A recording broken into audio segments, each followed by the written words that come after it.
353 гектарлы Шулпан авылы кырында 4 чигендер чыгару техникасы эшли. Урып җыю вакытында кебек. Сәбәпсез тукталып тору юк. Комбайннар, механизаторлар белән комплектланган. Штурвал артында урып җыюда катнашкан егетләр. Хуҗалык буенча быел 3240 гектарда чигендер үстердек. Ел 40 килде, чигендерге дым җитмәде. 2 смена белән эшлибез.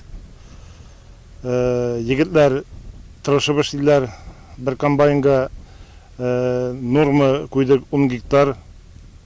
10 гектар 4 комбайн белән эшләгәндә инде где-то без 10-12 гектар эшләгәндә 100-120 гектарлар тиеш алырга.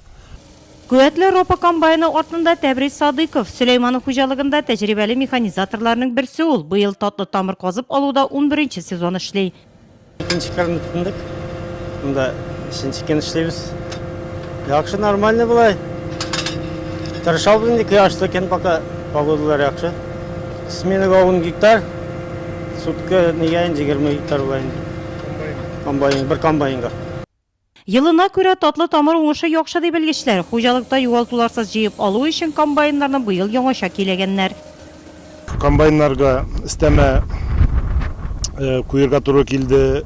Югалтуларны бетерер өчен кирәкле частьләрне аны булдырдык барсында. Кине буена и төнне эшләгәннәрне иртәнге якта килеп комиссия егетләрнең эшләрен кабул итеп ала. Горючий беләзеклек кичергәнебез юк. Буразнада комбайннарны заправить итәбез. Егетләрне кайнарыш белән тәэмин итәбез. Юл буенда кагатлар тезелеп куелган, ул көннәр яңгырга киткән очракта машиналарга шикәр заводына ташырга уңайлы булсын өчен эшләнелә. Әнә шулай оешкан төстә керешкәннәр татлы тамыр казып алуга Сөләймановлар. Хуҗалыкның эшләре әле моның белән генә төгәлләнмәй. Бәрәңгене чыгарасы, кукурузны бөртеккә урдырасы, силоска саласы бар. Туфракны икенче ел уңышы астында әзерләү эшләре дә бер вакытта алып барыла.